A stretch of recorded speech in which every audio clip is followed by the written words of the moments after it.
Chapter 8 company analysis में क्या है, फिनेंशियल एनालिसिस। तो इसको अगर एक कॉमन वर्ड में बोला जाए तो अपन को बैलेंस शीट पढ़ने आना चाहिए। ठीक है। Statement, profit and loss statement, cash flow statement, audit report का क्या इंपॉर्टेंस है, फिनेंशियल स्टेटमेंट को एनालिसिस कैसे करो, consolidated and stand alone result क्या होता है कंपनी का, रोल ऑफ फिनेंशियल एनालिसिस क्या होता है।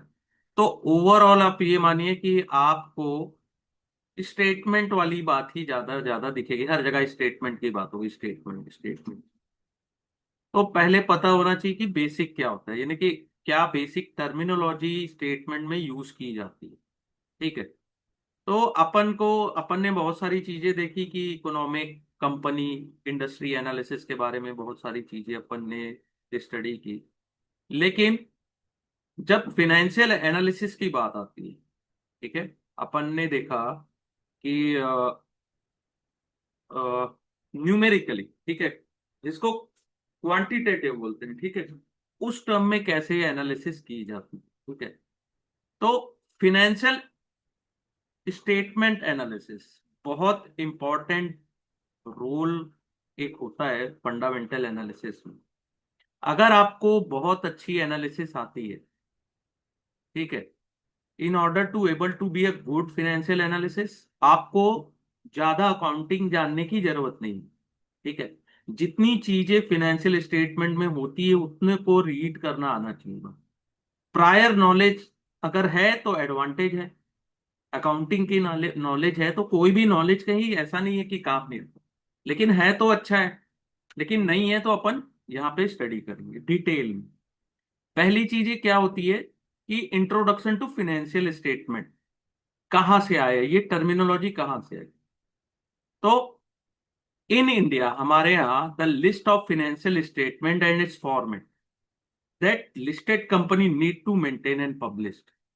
फिनेंशियल स्टेटमेंट, उसके फॉर्मेट, ठीक है, किस तरीके से मेंटेन और पब्लिश करना है, वो कहाँ पे लिखा हुआ है, govern by schedule 3 of company act 2013 और IND AS 1 में दिया गया। ठीक है।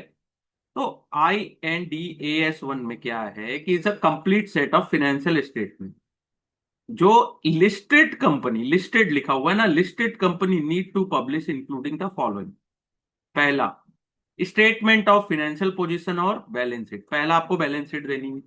It provide information on the financial position, जैसे assets, liability, equity at the end of the financial reporting period. ठीक है। Statement of profit and loss, it provide information about company financial performance, कितना income था, expense कितना था, profit कितना हुआ और लॉस कितना हुआ। जरूरी नहीं है प्रॉफिट ही हो। ठीक है। IND AS 1 require the statement to also include other comprehensive income, including the gain and loss on account of change in fair value of asset and liability। ठीक है। तो ये अदर कॉम्प्रिहेंसिव इनकम क्या होती है, इसको भी अपन डिटेल में देखेंगे। ठीक है। अभी ये बस समझ जाइए कि अदर कॉम्प्रिहेंसिव इनकम की भी अपने को गेन एंड लॉसेस के बारे में बताना। ठीक है। और statement of change in share holder equity, share holders की इक्विटी में क्या चेंजेस है। Share holder equity refer to the fund that belong to share holder, जैसे it can under can change on account of various factor, जैसे आप profit earn किए तो change हुआ, डिविडेंड आपने पेड किया, एडिशनल शेयर इशू किए, बाय बैक किए, and certain income and other comprehensive. ठीक है। IND AS 1 recognise this statement as a part of balance sheet. इससे इसको क्या कहते हैं, बैलेंस शीट का पार्ट है। Statement of change in share holder equity ये बैलेंस शीट का पार्ट है। Cash flow statement, cash flow, कहां से पैसे आए और कहां गए। Flow statement provide summary of various source and use, source means कहां से आया और कहां पे यूज किया। डिटेल नोट, ये क्या होता है, detail note explain the accounting policy and break down of information presented in the financial statement. अब देखो चैप्टर 8 से ये समझो कि 16 नंबर, 16 नंबर के क्वेश्चन आएंगे। तो 16 के 16 पूरे न्यूमेरिकल्स होंगे ऐसा कुछ नहीं है। अब इसको भी आप 60-40 रेसो मान के चलो कि 60% आएंगे थ्योरेटिकल और 40% न्यूमेरिकल आ सकते हैं। बहुत सारे न्यूमेरिकल्स, पूरे ही न्यूमेरिकल्स आएंगे ऐसा नहीं, जितना अपन ने अभी .1 से .6 तक, 1 2 3 4, फिर 4 आ गया, देखो यहाँ पे एक मिस्टेक है, 5 है ये, .1 to 5। ठीक है, कुछ इसमें से भी क्वेश्चंस आ सकते हैं। ठीक है, तो ये सब चीजें हैं। फिनेंशियल स्टेटमेंट का अगर एक इंट्रोडक्टरी पार्ट अगर जाने तो इसको अपन थोड़ा सा डिटेल भी एनालिसिस करेंगे। While presenting the financial information, तो कम से कम company will have to provide comparable information at least one prior period. ठीक है, every financial statement need to contain information for the current period and the prior period. Company can disclose and provide comparative financial for longer period if they prefer। Means quarterly चाहो तो yearly दो, जैसा भी है। ठीक है, लेकिन हमारे यहाँ क्या है, one of the key of departing feature of financial statement regulation in India compare to rest of the world is that, क्या है, क्या फीचर है कि financial statement are expected to mean for general purpose. ठीक है, India में क्या है, जनरल पर्पस में यूज होता है। It is expected to serve different type of audience, including shareholder, lender, employee, trade union, government, vendor and general public। ठीक है, जनरल पर्पस के लिए यूज होता है फाइनेंशियल स्टेटमेंट। ठीक है, ये कहाँ कहाँ यूज होता है इसके बारे में बात किया। अदर हैंड, बाकी कंट्रीज में, many other countries the financial statement are targeted at their investors. ठीक है, इन्वेस्टर्स के लिए होता है, इन्वेस्टर को टारगेट करके। ठीक है, अब देखो ये तो समझ में आ गया थोड़ा बहुत। ये चैप्टर थोड़ा सा बहुत ज्यादा डिटेल है, बहुत डिटेल में ये चैप्टर, और इसको शॉर्टकट में पढ़ाऊंगा ना तो कुछ समझ नहीं आएगा। ठीक है। यस।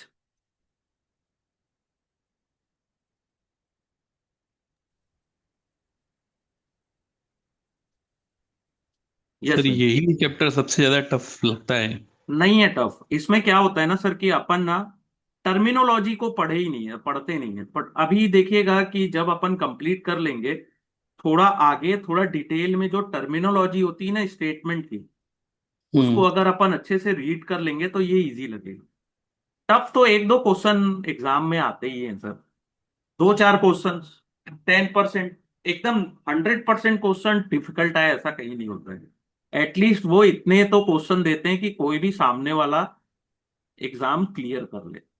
अब एकदम इजी देगा तो वो भी एक प्रॉब्लम है कि उनको एक स्टैंडर्ड के स्टूडेंट चाहिए, कि एक एग्जाम पास किया इंसान एक स्टैंडर्ड का होता है। मैंने ऑल इंडिया मेरे पास से फोन आते हैं ना, तो उसमें लोग बोलते हैं कि अपन 4 बार में नहीं किए, 5 बार नहीं किए। तो एक स्टैंडर्ड है, ठीक है, नहीं की अच्छी बात है, जितने भी अच्छे एग्जाम होते हैं उसका एक स्टैंडर्ड होता है, और उसको जितना डिटेल में आप पढ़ेंगे उतनी इजीली पास हो सकते हैं। तो बाकी देखते हैं कहाँ पे डिफिकल्टी आएगी, अपन डिस्कस करेंगे और ज्यादा डिस्कस करेंगे, और टाइम देंगे जितना टाइम दे सकते हैं अपन, मैक्सिमम एफर्ट लगाएंगे। ठीक है, और स्लोली स्लोली कवर करेंगे। जैसे आज का जो सेशन है, ये कम से कम ये क्लास आप मान के चलो 3 या 4 सेशन में कंप्लीट हुआ, 40 मिनट 45 मिनट इतना भी हो सके, जितना एक क्लास में कोई सामने वाला स्टूडेंट समझ सके उतना ही पढ़ाऊंगा मैं। 2 घंटे कंटिन्यू पढ़ा दूं, आपको कुछ समझना है तो उसका कोई मतलब नहीं हो, ऐसे क्लास का फ्रूटफुल रिजल्ट नहीं हो। देखो, अब जो क्वेश्चन आते हैं उसके में डिस्कस करते हैं कि stand alone financial statement and consolidated financial statement क्या होता है। जैसे इन आई ऑफ लॉ, यानी कि लॉ में every company separate registered entity, separate है। ठीक है, सभी कंपनी एक सेपरेट है। We also come across situation where company is owned and control by another company. क्या होता है, एक कोई कंपनी है, उसको कोई ओन करके रखा है, उसको कंट्रोल कोई और कर रहा है। ठीक है, क्या होता है, कंपनी को ओन कोई और किया है या कंट्रोल कर रहा है अनदर कंपनी। तो जैसे जियो प्लेटफॉर्म की यहाँ पे बात की गई है, सेपरेट कंपनी है जियो प्लेटफॉर्म, सेपरेट है, लेकिन उसको ओन एंड कंट्रोल कौन करके रखा है, रिलायंस इंडस्ट्री। ठीक है, सेम वैसी ही Toyota Kirloskar motor limited, Toyota, इसका मेजॉरिटी ओन कौन करके रखा है, टोयोटा मोटर कॉर्पोरेशन जापान।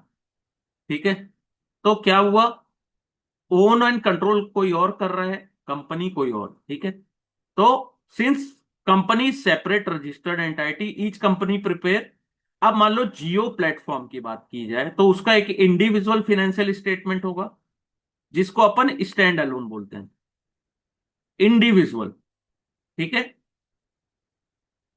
लेकिन इंडिविजुअल स्टेटमेंट देखने से आपको समझ में आएगा, जैसे टोयोटा मोटर्स की बात की जाए, अब उस मान लीजिए अगर केवल इंडिया की सेल की बात की जाए तो इंडिविजुअल स्टैंड अलोन स्टेटमेंट देखने से कुछ समझ नहीं आएगा। ठीक है, क्वाइट मिसलीडिंग टाइप का है। लेकिन टोयोटा मोटर्स कंपनी जो है जापान की कंपनी है, पूरी दुनिया में उसकी सब्सिडरीज कंपनीज हैं। ठीक है, अगर सभी का स्टैंड अलोन फाइनेंशियल स्टेटमेंट देखें, ठीक है, तो वो सेल्स कहाँ की शो करती है, इंडिपेंडेंट एंटाइटीज की। जैसे उस कंपनी का, टोयोटा ग्रुप की कंपनीज का सेल कैसा है चाइना में, इंडिया में, नॉर्थ अमेरिका में या अदर पार्ट में। ठीक है, लेकिन ऐसी कंपनीज को क्या होता है कि हम इनको देना पड़ता है कंसोलिडेटेड फाइनेंशियल स्टेटमेंट, मीन्स जहां, जैसे कंसोलिडेटेड का क्या मतलब है, all company that are control by company are treated as a part of single group.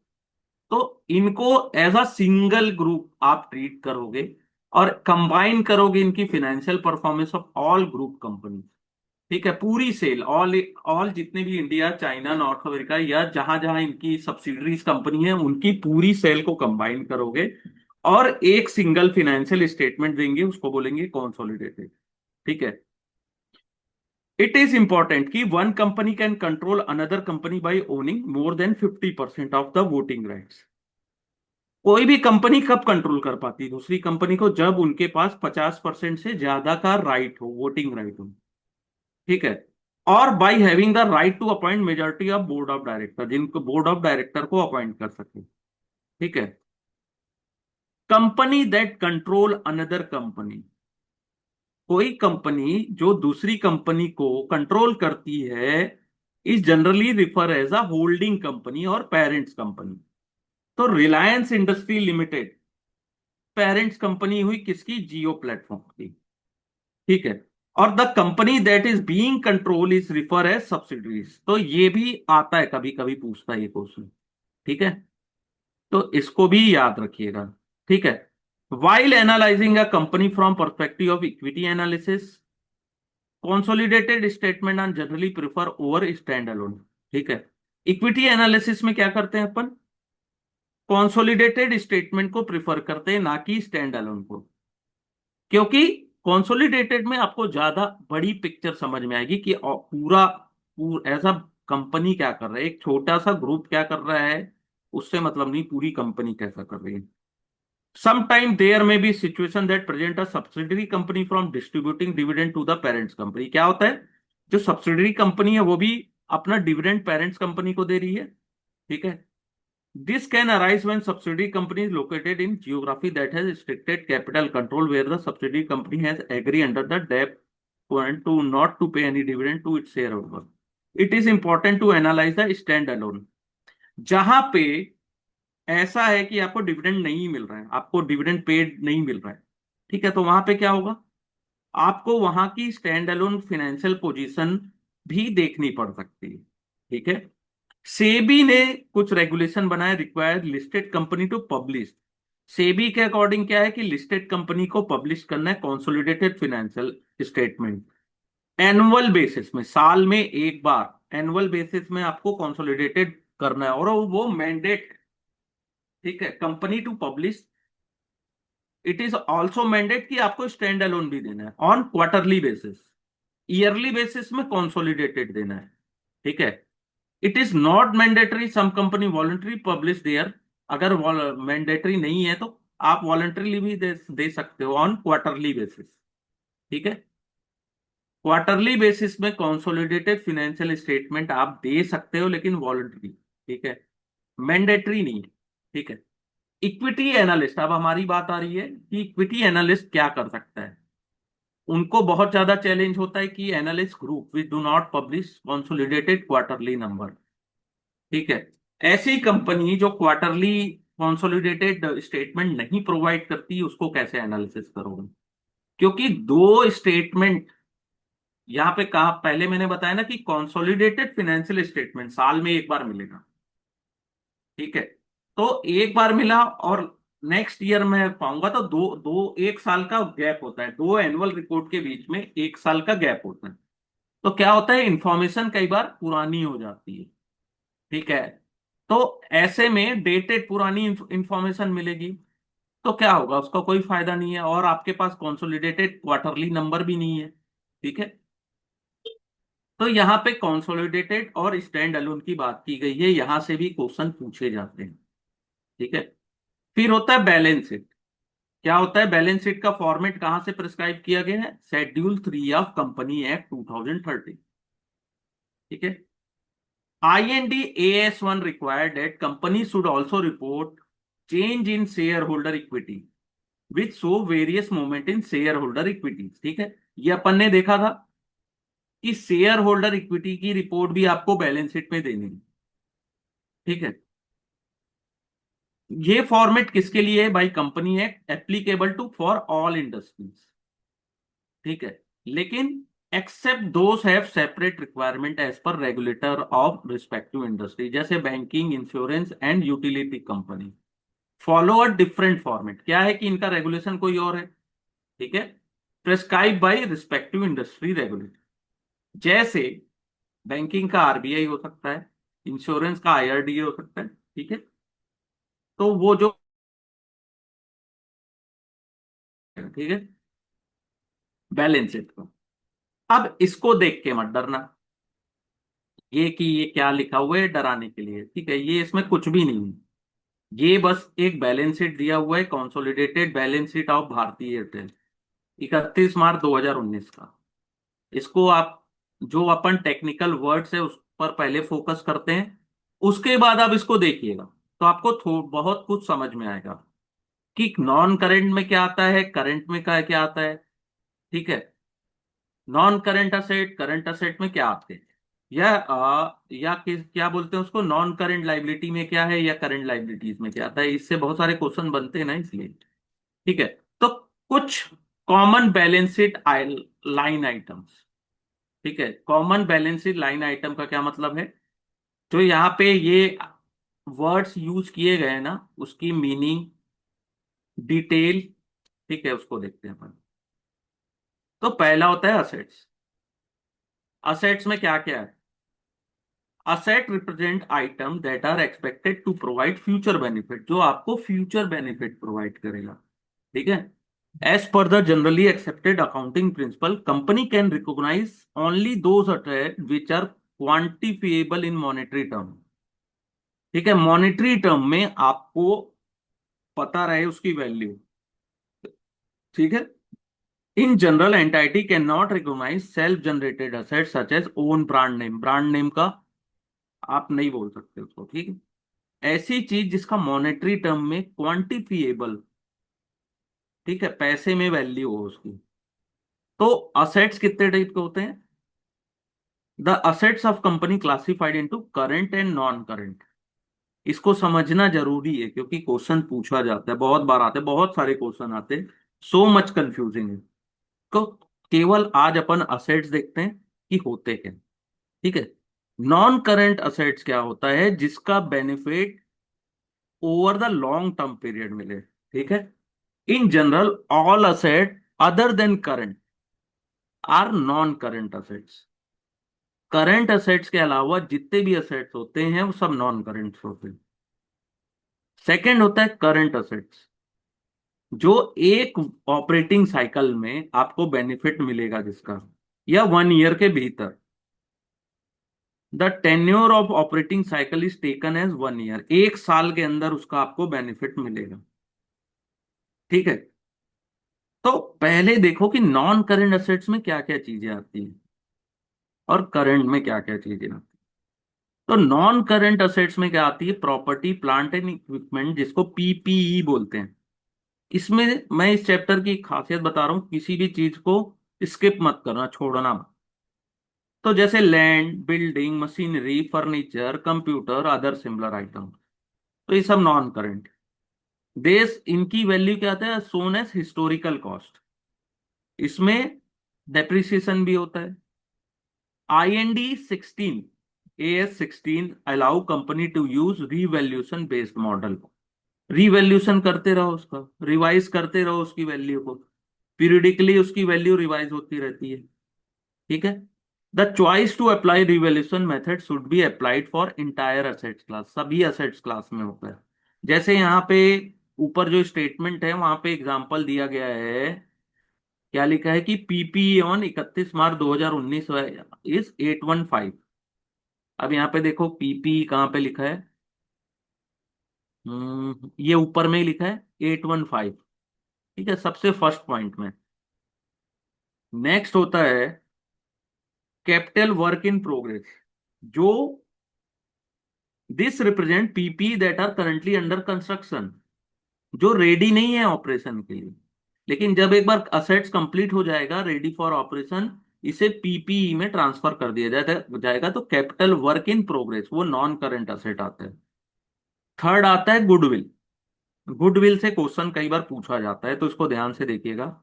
ये दो तो समझ में आ गया होगा। गुडविल क्या होता है कि कंपनी एक्वायर अनदर बिजनेस। ठीक है, it represent the amount of consideration paid by company over and above the fair value of asset taken over. जैसे एग्जांपल 2018 में भारतीय एयरटेल ने एक्वायर किया था 100% स्टेक इन टीगो रवांडा लिमिटेड, तो 3,200 करोड़ में एक्वायर किया, लेकिन फेयर वैल्यू कितनी है उसकी? Fair value of net asset of Tigo क्या है? Tigo Rwanda South Africa company है, उसकी फेयर वैल्यू थी 2,838 करोड़। तो जितना अपन ने एक्स्ट्रा दिया वो उनकी गुडविल में दिया। ठीक है, गुडविल यानी कि उनकी विल, बैलेंस जो बचा इन दोनों को माइनस करोगे तो जो अमाउंट बचता है वो एज अ गुडविल दिया गया, रिकॉग्नाइज एज अ गुडविल। ठीक है, goodwill generally consider as fictitious asset as it can not be sold independently. केवल गुडविल को आप अकेले में सोल्ड नहीं कर सकते। आप कंपनी सेल करेंगे तो आपकी गुडविल सेल होगी, इसका बोलने का ये मतलब। It is periodically tested for impairment and if it's value is lower than it's carrying value, तो क्या होता है कि जो डिफरेंस होता है वो रिटर्न ऑफ हो जाता है एज इम्पेयरमेंट। ठीक है, in case of company pay amount lower than fair value of asset taken over, the difference is taken on capital reserve. ठीक है, तो ये हो गया। नेक्स्ट होता है इंटेंजिबल। देखो ये जितने भी टर्मिनोलॉजी में पढ़ा रहा हूं, अगर इतना समझ गए तो आप स्टेटमेंट को इजीली समझ जाओगे। Intangible asset refer to asset that are generally in form of legal right, जैसे कॉपीराइट, पेटेंट, ब्रांड नेम, तो ये होते हैं intangible assets. It is important to note that self generated asset can not be shown in the balance sheet, ये balance sheet में नहीं show किए जाते। Internally develop software program can be recognize as asset. ठीक है, तो these asset are generally Son at cost minus accumulated amortisation. ठीक है, तो ये क्या होता है, बैलेंस शीट में सेल्फ जनरेटेड असेट जो होते हैं उसको बैलेंस शीट में हम नहीं शो कर सकते। ठीक है, तो इंटेंजिबल असेट्स हुआ। ठीक है, legal right, copy right, patent, brand name. ठीक है, इंटेंजिबल असेट अंडर डेवलपमेंट, जो रेडी नहीं है ऑपरेशन को, लेकिन जब रेडी होगा तो उसे इंटेंजिबल में ट्रांसफर कर दिया जाएगा। नेक्स्ट होता है इन्वेस्टमेंट इन ज्वाइंट वेंचर या associate. This represent the value of strategic investment of company that it does not control. Strategic investment, ठीक है, जिसमें आपका कंट्रोल नहीं है। ठीक है, they are reported under equity method in which the value of investment is measure by multiplying the fair value of equity of such university by percentage of stake holder. Fair value क्या है और आपका stake holder क्या है, joint venture है या associate है। ठीक है, the values would be include the initial goodwill at the time of acquisition less subsequent impairment. ठीक है, और ये जो आइटम है इन्वेस्टमेंट इन ज्वाइंट वेंचर या एसोसिएट, ये इंक्लूड होता है कंसोलिडेटेड फाइनेंशियल स्टेटमेंट में। ठीक है, नॉन करेंट फाइनेंशियल असेट्स, इसमें जैसे आपने लोन लिया हुआ है, किसी को लोन दिया हुआ है, इन्वेस्टमेंट किया हुआ है, एडवांस दिया है, फाइनेंशियल स्टेटमेंट है जो आपको लंबे समय के लिए में मिलने वाला है। ठीक है, और आपको item in the nature debt which are held to collect interest and principal are typically recognized as amortized cost, other asset are shown at the market value, तो नॉन करेंट फाइनेंशियल असेट है। ठीक है, लंबे समय के लिए आपने दिया और धीरे धीरे आपको रिसीव होते रहेगा। ठीक है, तो ये जितनी भी टर्मिनोलॉजी है ये आई नॉन करेंट असेट्स में। ये आप एक बार दो बार रिवीजन करेंगे, आपको बहुत फ्रेंडली हो जाओगे इस चीजों से, इंटरेस्ट आने लगेगा। ठीक है। नेक्स्ट है करंट असेट्स। करंट असेट में क्या होता है? पहला इन्वेंट्रीज। इन्वेंट्रीज में क्या हो सकती है? The value of raw material, work in progress और unsold finished good at the end of the reporting period. तो इन्वेंट्रीज क्या है? आपके पास रॉ मटेरियल पड़ा हुआ है, वर्क इन प्रोग्रेस पड़ा हुआ है, फिनिश गुड्स गुड्स हैं जो खड़े, जैसे फोर व्हीलर आपने तैयार कर लिया आप ठीक है, तो वो आपके शोरूम में पड़ी हुई है, यानी कि कंपनी के पास, कंपनी मीन्स फैक्ट्री में पड़ी हुई है वो। ठीक है। आपने कोई सामान बनाया जो फाइनल प्रोडक्ट था, फिनिश गुड था, वो पड़ा हुआ है कंपनी के पास, तो वो इन्वेंट्रीज में आता है। इसको कैसे दिखाते हैं? These are shown at cost price और market value whichever is lower. तो ये सब बहुत इंपॉर्टेंट है, इसको बहुत अच्छे से देखना है अपने को।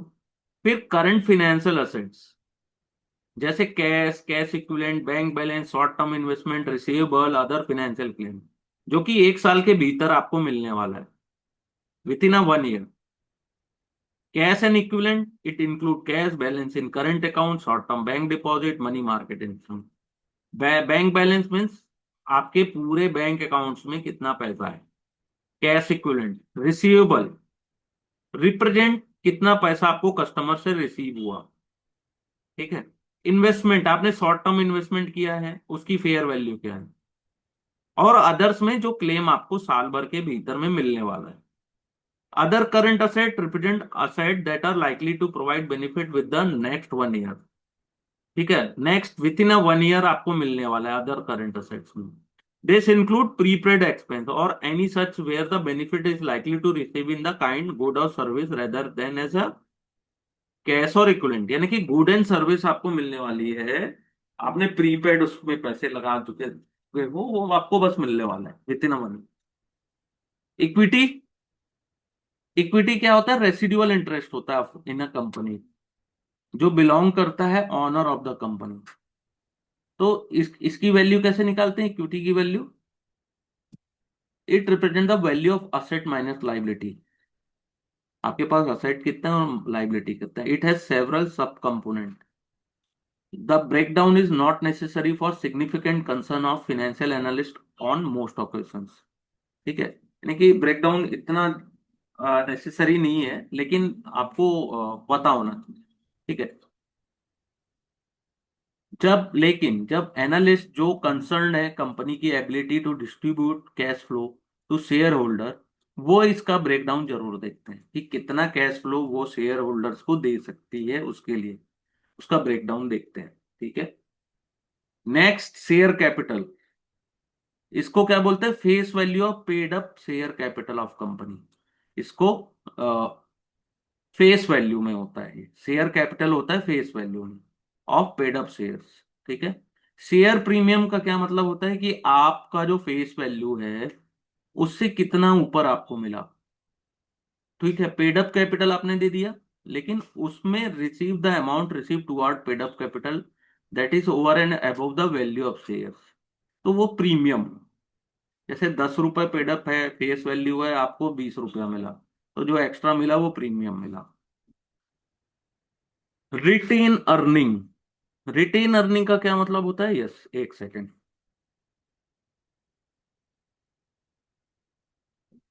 Yes sir sir. ये जो भी आपने शेयर प्रीमियम जो बताया, फॉर एग्जांपल अगर फेस वैल्यू अगर 10 रुपीज है इसका, ठीक हाँ। है, तो हाँ।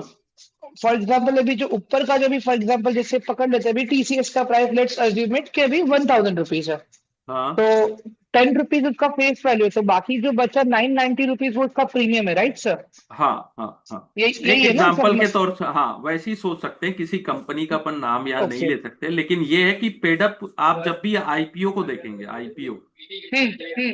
आईपीओ की राइट। बात करेंगे तो आप उसमें पेडअप शेयर कैपिटल देखिएगा, और ओके। जैसे उसके फेस वैल्यू में होती है, लेकिन आपको उस पेडिप आपको कितना अमाउंट रिसीव हुआ उस पेडअप कैपिटल के अगेंस्ट। ठीक है। ओके, सो इन फॉर वो इन होता शॉर्ट सर है अगर share suppose premium. For example अगर मैं XYZ कंपनी का मैं आईपीओ लेके आ रहा हूँ मैं, हाँ, देखिए उसका फेस वैल्यू मैंने फेस रखा वैल्यू है दस टेन रुपया है। रुपीज हाँ 10 रुपया। बट हाँ। अगेन मैं मार्केट पे बाकी लोगों से, सामने वाले से पैसा उठा रहा हूँ मैं 500 रुपया। नहीं, दैट आप मीन्स उठा नहीं रहे, 490। आपको रिसीव हुआ, आपको बीस हाँ रुपये मैं आप। वही मैं रिसीव कर रहा हूँ मतलब। तो दैट हाँ मीन्स 490 रुपीज पे वो शेयर प्रीमियम हुआ, राइट, एंड हाँ 10 रुपीज मेरा प्रीमियम हुआ, फेस यस। वैल्यू है। हाँ राइट लेकिन सर। हाँ हाँ रिसीव हुआ, आपने लिख दिया उससे नहीं है। मान लो कई बार क्या होता है कि वो अप डाउन भी हो जाता है, जैसे आपने 50 रुपए रख दिया उसकी कीमत, ठीक है। ओके। आपने फेस वैल्यू है 10 रुपए, लेकिन उसके 5 टाइम रख दिया कि 50 रुपीज में।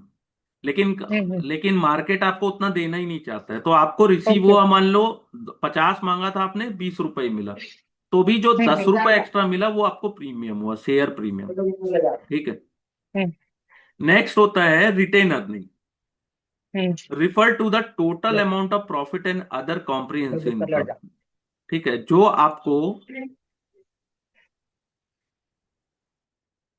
आपको एज अ डिविडेंड डिस्ट्रीब्यूट नहीं किया गया। आपको प्रॉफिट हुई, कंपनी को कॉम्प्रिहेंसिव इनकम भी जनरेट हुआ, लेकिन एज अ डिविडेंड आपको नहीं मिला गया, उसको सेट असाइड यानी कि साइड में रखा गया फॉर एनी अदर पर्पस, कोई भी इंपॉर्टेंट पर्पस के लिए।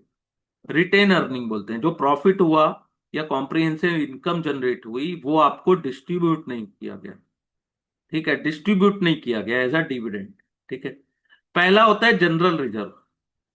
जो रिटेन अर्निंग है वो कंपनी है set aside for utilizing in future for specific purpose, उसको बोलते हैं जनरल रिजर्व। रिटेन अर्निंग को किसी स्पेसिफिक पर्पस के लिए रखा गया। कैपिटल रिजर्व और रिवैल्यूएशन रिजर्व क्या है? रिप्रेजेंट द सरप्लस अराइजिंग और recognize asset at value above its acquisition price. They serve as a typically not available for distribution of dividend. ठीक है, कैपिटल या रिवैल्यूएशन। ठीक है। माइनॉरिटी इंटरेस्ट और नॉन कंट्रोलिंग स्टेट इंटरेस्ट, ठीक है, represent the share of equity of subsidiary company that belong to third party share holder. ठीक है। और इसे भी this line item is represent only in consolidated financial statement. Minority interest और non controlling interest जिसको बोलते हैं, कि represent the share of capital of subsidiary company जो बिलोंग करती है थर्ड पार्टी शेयर होल्डर्स को। ठीक है।